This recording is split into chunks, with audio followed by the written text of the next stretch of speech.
পূর্বাহ্ন, মধ্যাহ্ন, অপরাহ্ন, সায়াহ্ন এই শব্দগুলোতে নটাকে একটু খেয়াল করুন। পূর্বাহ্ন শব্দে ন হয়ের নিচের দিকে রয়েছে, মধ্যাহ্ন শব্দে ন হয়ের পাশের দিকে রয়েছে, ডান পাশের দিকে। অপরাহ্ন শব্দে ন হয়ের নিচের দিকে রয়েছে, আবার সায়াহ্ন শব্দে হয়ের পাশের দিকে ন রয়েছে। তো হয় ন এর এই রকমের রূপের মানে কি? হয়ের নিচের দিকে যদি ন থাকে তাহলে বুঝতে হবে সেটা হয় মূর্ধন্য ন, আর হয়ের পাশের দিকে যদি ন থাকে এভাবে তাহলে বুঝতে হবে যে এটা হয় দন্ত ন। তো পূর্বাহ্ন শব্দে বা মধ্যাহ্ন শব্দে, অপরাহ্ন শব্দে, সায়াহ্ন শব্দে কিভাবে কোন ন ব্যবহৃত হচ্ছে এটা আমরা একটু সহজভাবে বুঝে নিই। এতটাই সহজভাবে বুঝবো যাতে আর কোনোদিনও ভোলা না লাগে।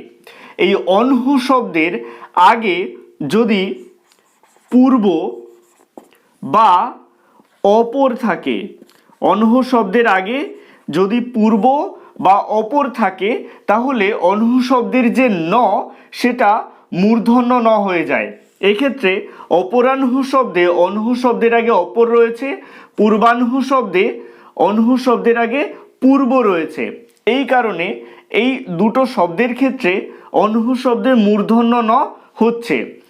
এবং দেখা যাচ্ছে যে মধ্যাহ্ন এবং সায়াহ্ন শব্দে দন্তন্বয় রয়েছে। তাহলে পূর্ব বা অপর এটা যদি অনহ শব্দের আগে থাকে সেক্ষেত্রে অনহ শব্দের যে হয় ন সেটা হয় মূর্ধন্য নতে পরিণত হয়। আশা করছি এগুলো লেখার সময় এবার থেকে মনে থাকবে পূর্বাহ্ন, অপরাহ্ন এগুলোতে হয় মূর্ধন্য ন এবং মধ্যাহ্ন, সায়াহ্ন এগুলোতে হয় দন্ত ন।